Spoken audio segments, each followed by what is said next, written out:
koma kumakhala pansi ndi kumabwetika Malawi ngati ana. It's not fair. Okay. My just banda anandithu dzulo usiku analipa interview.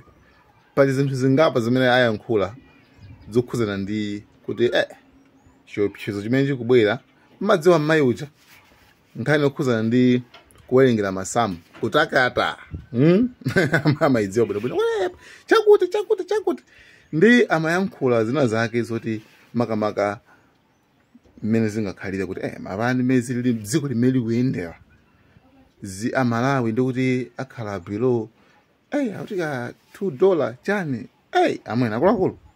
There guys, thank you so much. Just watch and learn something. Guys, Malawian cameras. Oyamba chaka chatha tinamva kuti 5.5 million na Malawi akhala opanda chakudya. Chaka chino tamva kuti 6.2. Zulu alengeza Zulu. Zulu lomweli alengeza kuti 70% Malawi akhala below the poverty line, imene $2.15. Kwanza thuku amakhala kuti ena $100, 1,000, ife 2 a day. That's what we use, which is below the poverty line.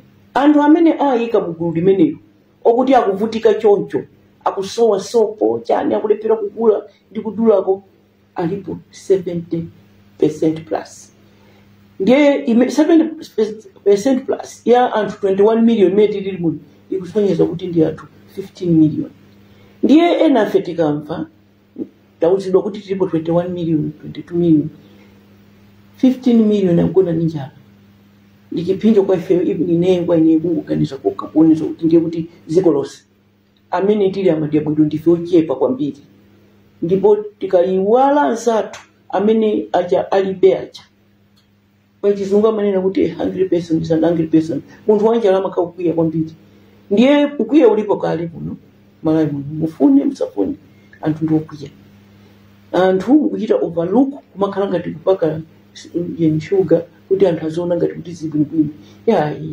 Tiyeni akunena zoona, anthu akuvutika, tivomere kuti akuvutika. And I'm just thank God kuti a president aziko lino amavomera kuti anthu akuvutika.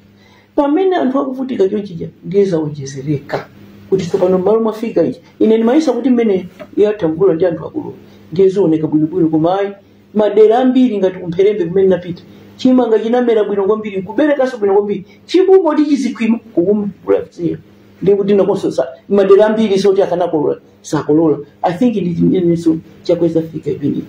Ndiye lero ndi Zulu ndikumamva sopanonso kuti IMF akuti acha suspend ndalama zimene anatipasa 174 million satipasa bwanji akuti tasokoneza kusamba. Ndesi pano kuti panga bwanji funso lili okuti pamene papa ndi kuti panga bwanji. Ineyo ndikuona ngati kuti pena pake zinatisokonekera. IMF sikuti ana ononga kwambiri ndiapo chiyambirire chache liboma ya MCP.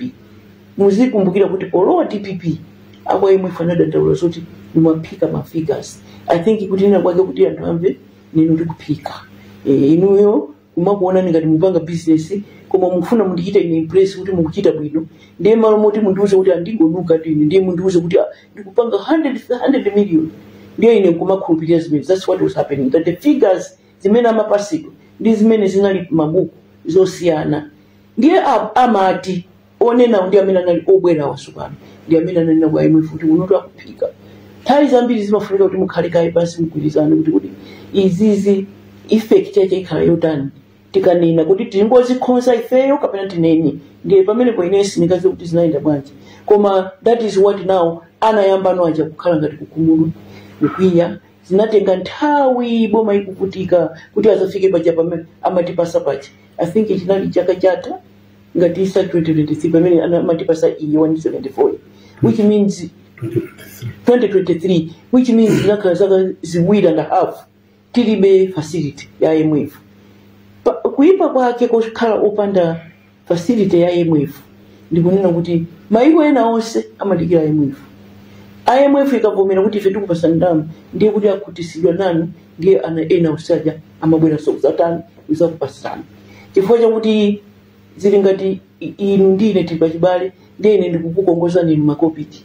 ndiye kuti ena usandi chikulu kuti angati kale chemwali awaja kwakongoza ndiye kuti akhulupirira kuti akuzobweza. Ine ndikanena kuti ayi tachita suspend salandiranso ndiye kuti ajasama ngati abale awo akanisa ndiye ifeso titani tilike ndi pamene titaone ndi pamene titamvera kupweteka kwambiri. Chifukwa tsopano ena aja amene akanatha kungogwera anene munthu how do you stand with time with suspended program nditidikire kale. Vuto lake limene ndidandaulisa ndikakuti tamvanso momo kuti anena kuti mpaka na September chisankho chichitike kaye ndiye boma ija ikazalowa ina kapena yomwe ndiye sona zambe nutani kubwera kusakambirana ndiliti limenelo amalawi yawo na zamtundu wanja papa ndiye vuto limene zinali zopeweka kupeweka kwake ndipo kuti I think first thing yoti anthu mukakapa usokoleri it is all about political will.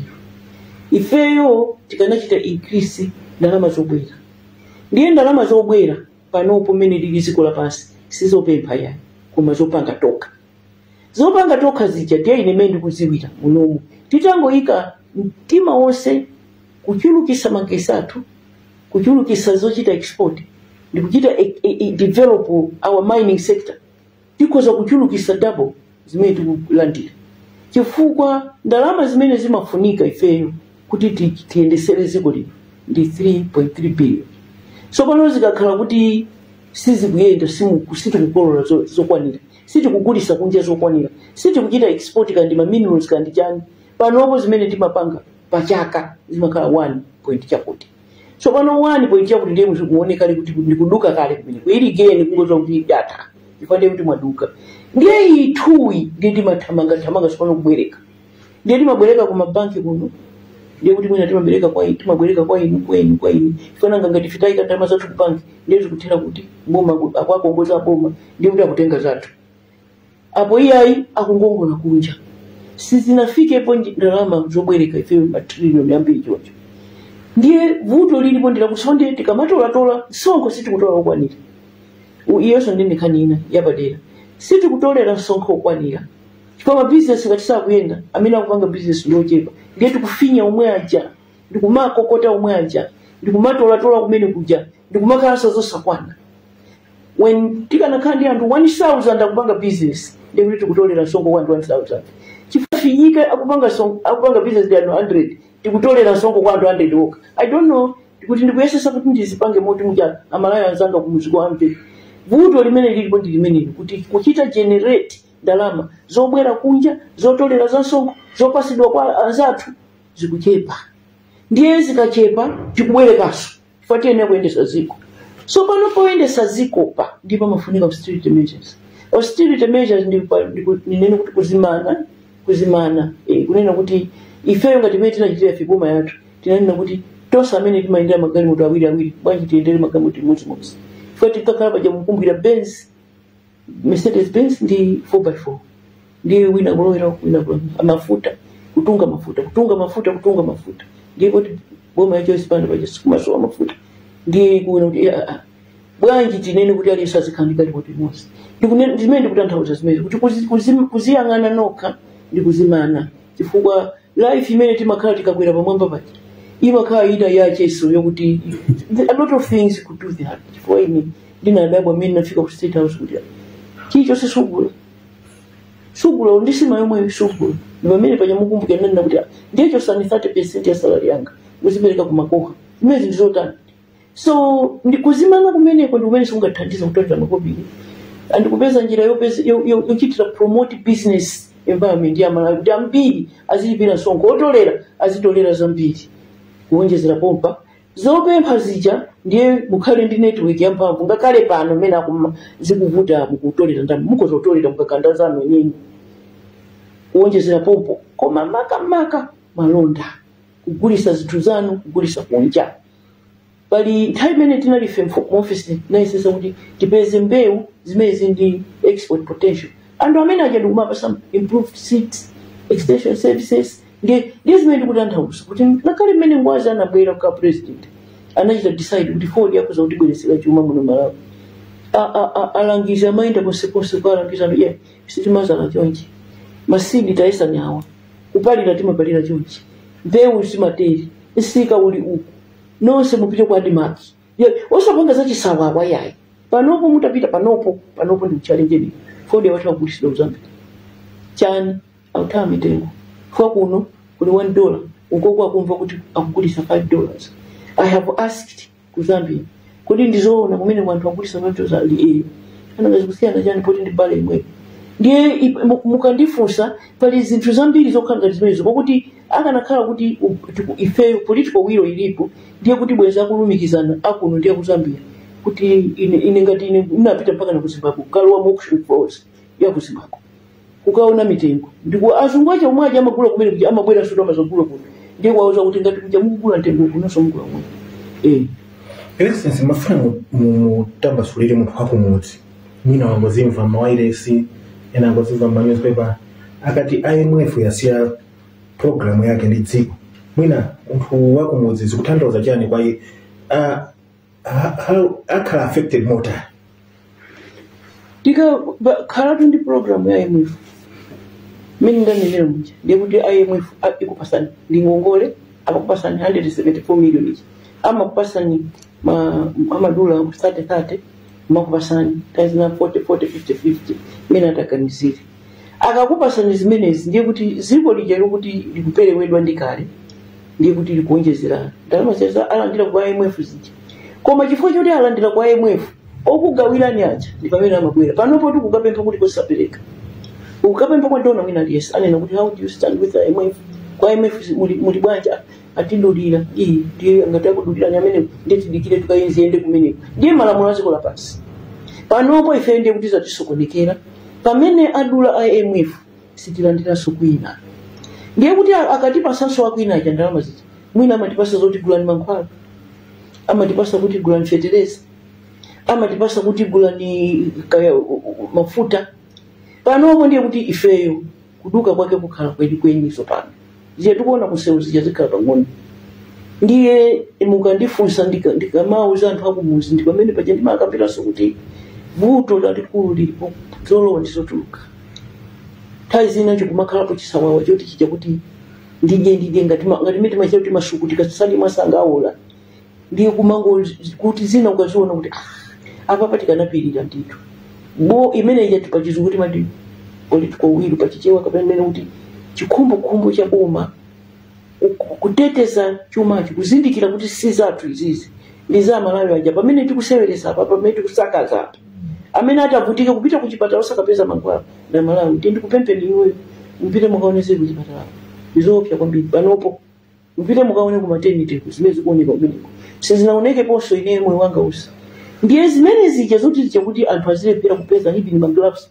kumaika mapaketi ashuka kapena azimaya kumapezeka kuti alibe anesthetic kapena kumeja kulima baadhi azimaya kubereka kumausa takusamba alibe mapenikila zoti imene ndazipweteka kubereka ndiye mabala kumaula kumakhala mafistula sizinachitikepo zimene zozo ndi international it's criminal kuzunza azimaya choncho koma ndichifanya kuti chani tikuchepeke zikusokonekera apa pazolowa ndizotuluka osamala chuma apa ndipo mimi zikusokonekera I don't know who to blame koma ine ndingonena zimene tikuziwa kuti mmene IMF anena kuti basi kuti azavomeresa koma tenga thana kwambiri ine nangonyamuka kupita komweko nanga sinati kulowa ndapeza kuti palibe sakuti pasachiyonse ndiye nangopita kukakhala naye Christina Lagarde tell me what you want me to do anthu samazoti ndichitati chifukwa nanga sisi nayo zoti ena mbuya makana kupanga ndiye ine nangoti izi tikapanga zikonzeka zinthu tipanga 47% devaluation that inde tipange koma ineyo sana bit ine mundiuza kokatenga makobiri oti ndikachepesa ululu ndikasise pressure kuti anthu asakamve kuwawa ndiye ndapita kwa IMF nkhani imeneyo anandipasa $50 million ndiye titabwera kwa $50 million anthu aja mizimu akupanga makani wanja ulimaja tukupanga cash transfer tukupanga tugawa ng'ombe tugawa chimanga anthu aja osaimva inokupweteka kweni anthu aja kamati president wanu uje ni osatha kukoka ngoloyi uje ni ng'ombe yaikazi yosakoka ngoloyi uma yachitasu divide vitalemali uma anatiuza kuti tidusa kwa utifike pabwino sipanatenge nthawi remember 100 days we celebrated kuti zithu zamba kutani kusongola Nde pano muli opposition pa 16 September chikhulupiriro cha Malawi chili mwa inuyo IMF anena kuti zokambirana zachitikaso after the elections mungatsimikizire banja Malawi kuti mukalowaso mboma zinthu zizabwera chimani alisebwerera izi sizikakhale mpaka kalekale not only ziko lathu lino koma ngakhale mayiko oyandikana nawo right now achita list mayiko 30 amene akwera pa mlingoti akupeza nobwino akuchita nobwino.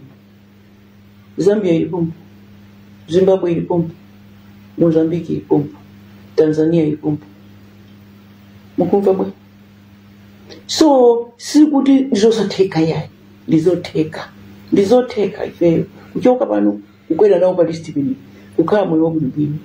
Ma 1985 if I made mapanga business mashoko anga nali kumzuzu because I just married up north and ndimo kukonda kumene kuchefu kuna ntame kunali kumzuzu kunali kwa ndalama zote na sisi machokera cross ndiye taifa chana na magomini ndiye ine na manga shop panzuzu ni matenga salu za David White container kwa ikamshopu ikamangwa na Monday ikamata Tuesday zata line ukuno ndoko azima ya Tanzania uzakula subsidy akatakugula pepa jakulowa PTC mwatugula shop soap sugar bread foko kunalibe lero as we speak middle income nation Tanzania if it is party if it abwelera mbuyi. Not only that, number 2 Zambia yakwera ndi about 4% economic growth. Mozambique yakwera ndi 5.4%. I mean Tanzania yakwera ndi 5.4%. Mozambique yakwera ndi 5%. If it yakwera ndi 2. So Masai kuna mazira kuti. So zina zake tikama yankhula Malawi timasama yankwenga tindiana angula munye. Chifukwa pamene tikupanga choncho ndiye kuti anthu sanga kuchita improve. Koma akamaziwa kuti vuto litipa kuti lembe correct the situation. Koma kumakhala pansi ndi kumabwa tika Malawi ngati ana it's not fair. Malawi Camera.